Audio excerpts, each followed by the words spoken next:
So now that we're in our new alternate tuning of DADGAD, tuned down to the key of C, a full step down from DADGAD, we're going to take a look at exploring some exercises using the technique known as two-handed tapping. How I begin teaching this is by, first of all, trying it on the 6th string. It's thicker, and you generally produce more volume when performing a tap on the thicker strings. Let's start on our 7th fret. I place my right hand thumb along the top of the neck as a guide. Then I take my first finger, I create almost an arch, and I aim for the upper end of the fret, close to the nut, right here. You don't want to go too low, because you'll have buzzing. You'll need to produce a lot more strength in your tap if you go too low.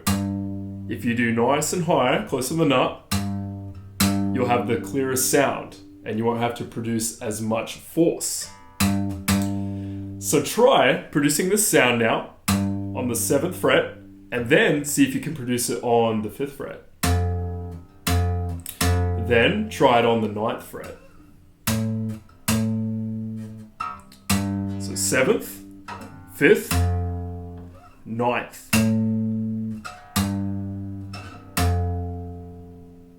Now I want to take a look at trying it on the other strings as well. Try the 5th string. And then try the 4th string. And you'll notice if you're new to this, it might start getting a little bit tricky. You'll find as you go to the 3rd, and then 2nd and 1st string, you might have to produce a little more force with a little more accuracy. I also want you to try this with your 2nd finger. I use my 2nd finger, my middle finger, on the right hand to tap as well. Especially when we get into more advanced material, we'll be doing a lot of power chords with taps. But try using your 2nd finger now on each of the strings on the 7th, 5th, and 9th frets.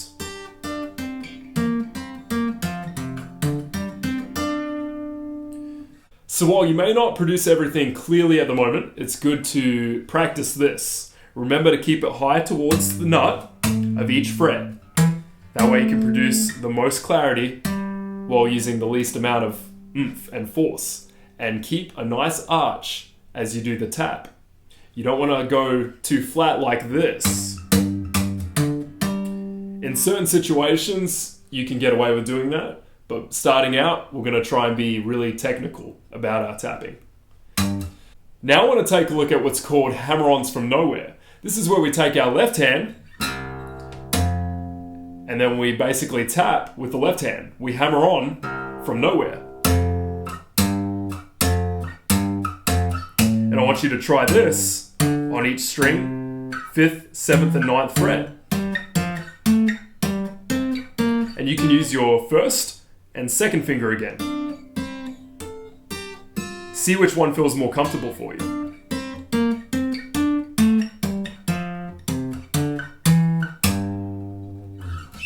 Now I want you guys to try this exercise with me where we incorporate the hammer-ons from nowhere and then tapping. And it goes like this.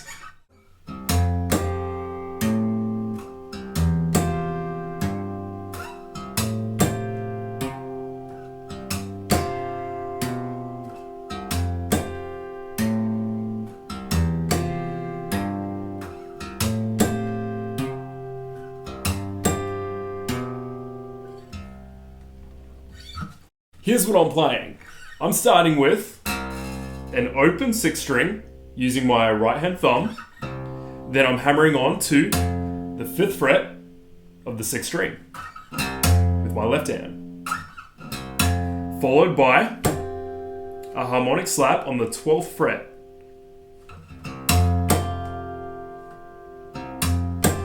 Then I'm going to tap the 9th fret of the 6th string.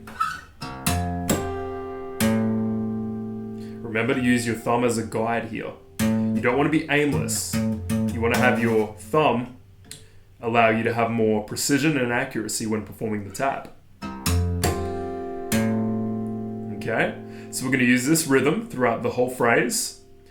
Next we're going to go to our 4th fret hammer-on and then 7th fret tap.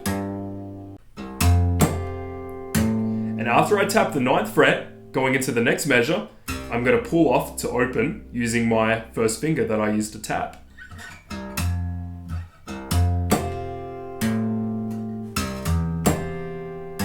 Okay, and I'm going to do that for the remainder of the exercise.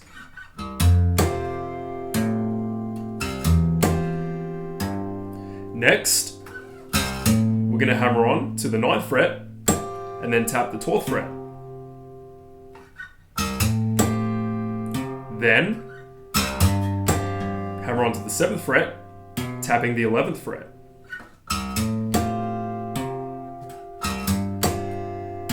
Okay, let's try this from the beginning.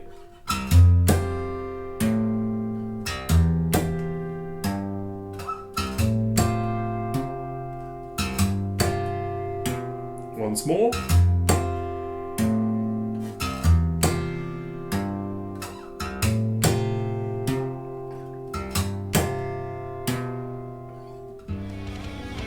And there you are.